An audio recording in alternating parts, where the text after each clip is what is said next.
बिस्मिल्लाहिर्रहमानिर्रहीम। अस्सलाम वालेकुम स्टूडेंट्स। आज का हमारा टॉपिक है सिस्टम इंटरनेशनल एसआई। इससे पहले प्रीवियस टॉपिक में हमने डिस्कस किया था इसी टॉपिक का, यानी फर्स्ट पार्ट था जिसमें हमने डिस्कस किया था बेस एंड डिराइव्ड क्वांटिटीज़ को। हमने कहा था कि जो फिजिकल क्वांटिटीज़ हैं उनकी दो टाइप्स हैं, बेस एंड डिराइव्ड क्वांटिटीज़। तो अब उसी बात को लेके हम आगे चलेंगे। बेसिकली टॉपिक ये वही है, 1.2 टॉपिक है आपकी बुक का। तो इसके अंदर देखें, हम कहते हैं कि अगर यानी सिस्टम ऑफ यूनिट्स को हम डिफाइन करें तो यूनिट्स के मुख्तलिफ सिस्टम एग्जिस्ट करते थे आज से, यानी अगर आप 200-300 साल पहले जाएं तो मुख्तलिफ मुल्कों में मुख्तलिफ सिस्टम ऑफ यूनिट्स एग्जिस्ट करते थे। ठीक है। तो सिस्टम ऑफ यूनिट्स को अगर हम डिफाइन करें, यानी मिसाल के तौर पे देखें, मैथ को मेजर करने के लिए आप ग्राम भी यूज़ कर सकते हैं, किलोग्राम भी यूज़ कर सकते हैं, पाउंड भी यूज़ कर सकते हैं। सिर्फ फोर्स को मेजर करने के लिए हम न्यूटन यूज़ करते हैं, डाइन यूज़ करते हैं। टेम्परेचर को मेजर करने के लिए डिग्री सेंटीग्रेड, केल्विन, फ़ारेनहाइट। तो ये मुख्तलिफ सिस्टम ऑफ यूनिट्स थे जो कि मुख्तलिफ मुल्कों में यूज़ होते थे। तो इन्हीं को अगर हम डिफाइन करें तो हम कहेंगे complete set of units for all physical quantities is called a system of units. ठीक है। तो यानी ऐसे कंप्लीट सेट ऑफ यूनिट्स जिसके अंदर हर चीज़ के लिए कोई ना कोई यूनिट हो, लेंथ के लिए हो, मास के लिए हो, टेम्परेचर के लिए, टाइम के लिए। तो उस ऐसे सिस्टम को हम कहते हैं कि ये एक सिस्टम ऑफ यूनिट्स है। तो वैसे तो दुनिया के मुख्तलिफ हिस्सों में मुख्तलिफ सिस्टम होते थे, लेकिन जो तीन बड़े सिस्टम ऑफ यूनिट्स थे वो हम डिस्कस करते हैं। उसमें एक था जिसको सीजीएस सिस्टम कहते थे। ठीक है। तो यानी फ्रेंच रेवोल्यूशन के बाद जो यूरोपियन कंट्रीज हैं उनमें काफ़ी हद तक ये सिस्टम एग्जिस्ट करता है। पहले था और अब भी किसी हद तक करता है। ठीक है। लेकिन वो था सीजीएस सिस्टम। तो सीजीएस का मतलब है कि इसमें हम लेंथ को मेजर करते हैं इन सेंटीमीटर। ठीक है। मैथ को इसमें हम मेजर करते हैं इन ग्राम, और टाइम को हम मेजर करते हैं इन सेकंड। तो इसलिए इसे कहते हैं C G S, C for centimetre, G for gram and S for second. ठीक है। अच्छा, ये हो गया आपके पास सी जी एस सिस्टम।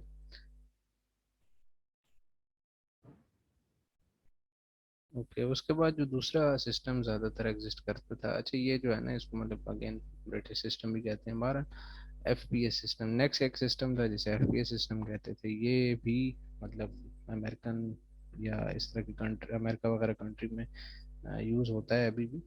तो लेकिन अगेन अगर आप इसके जाएंगे तो 1900 और उसके बाद ये काफ़ी ज़्यादा एग्जिस्ट करता रहा है। ठीक है। तो एफ पी एस सिस्टम, इसको मतलब था कि इसमें लेंथ आप मेजर करते थे फुट में। ठीक है, या फीट जिसे आप कहते हैं। इसी तरीके से मैस को मेजर किया जाता था पाउंड में। ठीक है। और टाइम को मेजर किया जाता था अगेन इन सेकंड। तो इसलिए इसको नाम इसका है एफ पी एस, यानी फुट पाउंड सेकंड सिस्टम। तो इसी तरह ये दो मेन सिस्टम थे, और इसमें और भी यूनिट्स ऑब्वियसली एग्जिस्ट करते थे जिनको अभी हम डिस्कस तो नहीं कर रहे, लेकिन उनमें से और भी डिफरेंसेस एग्जिस्ट करते थे। तो अब वही बात है, क्योंकि साइंटिस्ट का जो वर्क था मुख्तलिफ कंट्रीज़ का, वो जब आपस में एक दूसरे के साथ डिस्कस करते थे प्रॉब्लम्स को, तो उनके लिए ये एक बड़ा इशू था कि कौन से मुल्क के सिस्टम को जो है ना समझा जाए। यानी जारी बात है, एक मुल्क के साइंटिस्ट ने एक एक्सपेरिमेंट किया, उसने लेंथ को यूज़ किया इन सेंटीमीटर, दूसरे ने फुट में।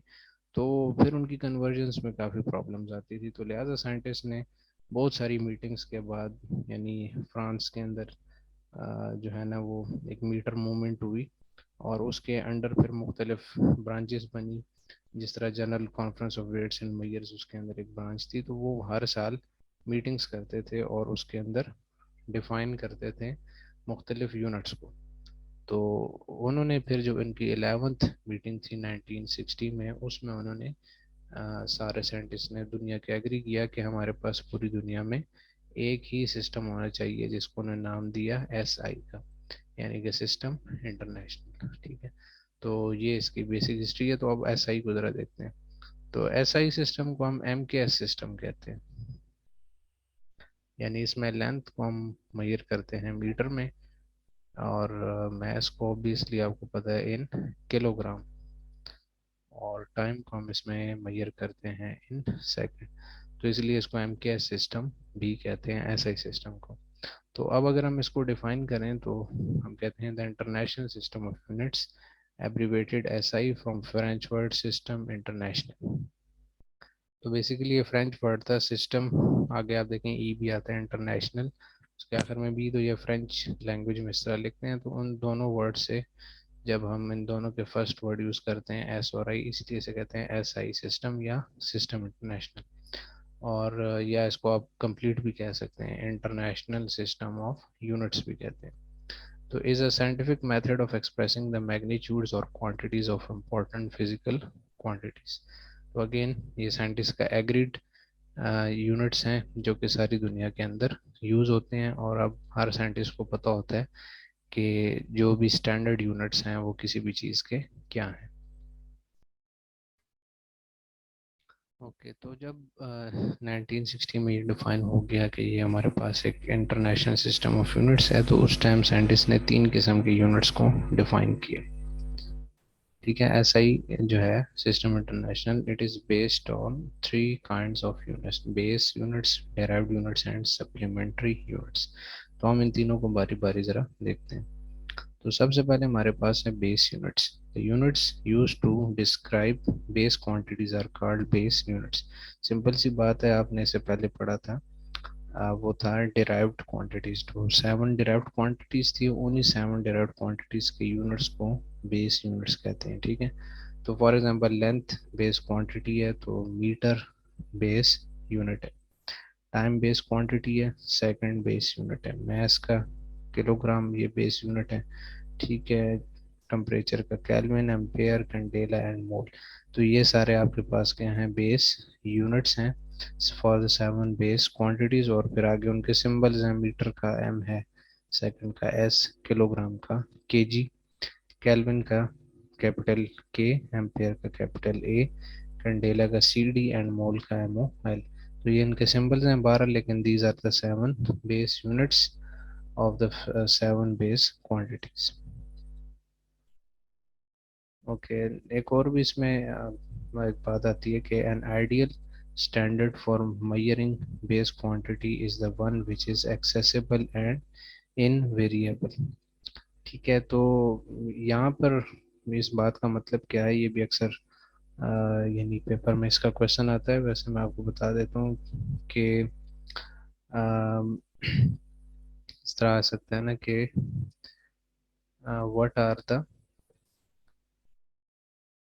प्रॉपर्टीज ऑफ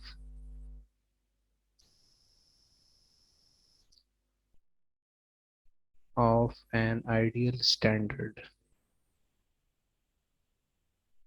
ठीक है, राइटिंग थोड़ी सी आपको नहीं समझ है, लेकिन सुन के आप कर लें कि what are the properties of an ideal standard. तो उसका आंसर ये लिखा हुआ है कि an ideal standard for measuring base quantities is the one which is accessible and invariable.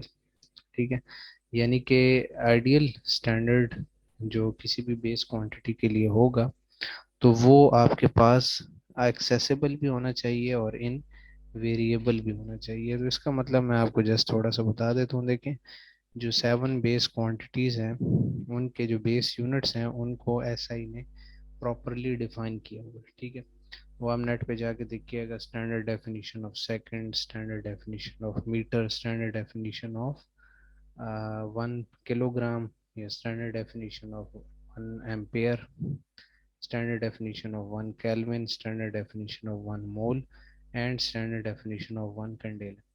तो अगर आप देखेंगे तो मैं आपको एक एग्जांपल देता हूँ कि 1 सेकंड की डेफिनेशन है, 1967 में इसको डिफाइन किया था एसआई ने कि a second is the duration of 91926317770 vibrations of the atomic caesium atom. यानी एक सीजियम एक एलिमेंट है, वो वाइब्रेट करते हैं उसके मॉलिक्यूल्स। तो जब उसके मॉलिक्यूल्स एक स्पेसिफिक अमाउंट गिवन है, ठीक है, और बड़ी स्पेसिफिक बहुत ही एक्यूरेट 9192631 770। जब एक सीजियम का एटम इतनी टाइम्स वाइब्रेट करता है, तो जिस टाइम इंटरवल में वो ये इतनी दफ़ा वाइब्रेट करेगा, उसको हम कहेंगे कि ये 1 सेकेंड है। यानी इतनी प्रिसाइज डेफिनेशन है 1 सेकेंड की सिस्टम इंटरनेशनल में। तो ये देखें, ये एक इनवेरिएबल डेफिनेशन है, ये चेंजिंग डेफिनेशन नहीं। और ऐसा भी नहीं है कि सीजियम का एटम जो है वो उसकी जो वाइब्रेशन का टाइम है उसमें चेंज आता है। बहुत ही कम एरर का चांस होता है इसके अंदर। ठीक है, तो तभी तो इसको स्टैंडर्ड बनाया ना। अगर आपका स्टैंडर्ड ही बार बार चेंज हो रहा है तो फिर वो स्टैंडर्ड तो ना हुआ ना। इसी तरह वो एक्सेसिबल भी होता है। एक्सेसिबल का मतलब है कि कोई भी साइंटिस्ट या कोई भी कंट्री जब अगर उस डेफिनेशन को एक्सेस करना चाहे या उसको अपनी एक्सपेरिमेंट के साथ वेरीफाई करना चाहे, मैच करना चाहे, तो उसके लिए कोई ना कोई तरीक़ाकार होना चाहिए। ऐसा ना हो कि ऐसी डेफिनेशन हो कि जिसको कोई साइंटिस्ट या कोई भी कंट्री उसको, अगर वो चाहे भी और उसको वो अचीव ना कर पाए या उसकी प्रॉपर डेफिनेशन पे अमल ना कर पाए, तो फिर वो इनएक्सेसिबल होगी। तो लिहाजा हम कहते हैं कि ऐसी बात दोनों नहीं होनी चाहिए, एक्सेसिबल भी होना चाहिए और इनवेरिएबल भी होने चाहिए स्टैंडर्ड्स को। तो ये इस बात का मतलब है। और इसका क्वेश्चन का आंसर आप ये लिख लें, ये अक्सर पेपर में आता है as a conceptual question. Okay, उसके बाद हम आते हैं दूसरे टाइप ऑफ यूनिट्स जो एसआई में थे, वो हैं डिराइव्ड यूनिट्स। तो again the units corresponding derived quantities are called derived units. तो इससे पहले हमने पढ़े थे कुछ डिराइव्ड क्वांटिटीज हैं, तो उनके जो यूनिट्स होंगे उनको डिराइव्ड यूनिट्स कहेंगे। फॉर एग्जांपल हम शुरू करते हैं। फॉर एग्जांपल वॉल्यूम का यूनिट है मीटर क्यूब। देखिए वॉल्यूम क्या होता है, length multiply breath multiply height. तो लेंथ का यूनिट मीटर, ब्रेथ का यूनिट मीटर, हाइट का यूनिट मीटर। तो मीटर यानी मीटर मल्टीप्लाई तीनों होंगे तो मीटर क्यूब। तो मीटर क्यूब क्या है, ये एक डिराइव्ड क्वांटिटी है क्योंकि ये 3 मीटर से मिलकर बना है। ठीक है, 3 बेस यूनिट से मिलकर बना है। इसी तरह अब डेंसिटी है, डेंसिटी होता है मैस पर यूनिट वॉल्यूम। तो मैस का यूनिट क्या है, बेस यूनिट किलोग्राम। और वॉल्यूम का भी हमने निकाला है मीटर क्यूब। तो किलोग्राम पर मीटर क्यूब ये एक डेराइव्ड यूनिट है किस चीज़ का, डेंसिटी का। ठीक है, इसी तरह अगर आप वेलोसिटी का देखें, वेलोसिटी होती है डिस्प्लेसमेंट पर यूनिट टाइम। तो डिस्प्लेसमेंट का यूनिट क्या होगा, मीटर, टाइम का सेकंड। तो मीटर पर second this is a derived unit. ठीक है, इसी तरह फोर्स का भी देख लें, F is equal to M A. तो फोर्स का न्यूटन हो जाएगा, मैस किलोग्राम, और एक्सेलरेशन आपको पता है मीटर पर सेकंड स्क्वायर।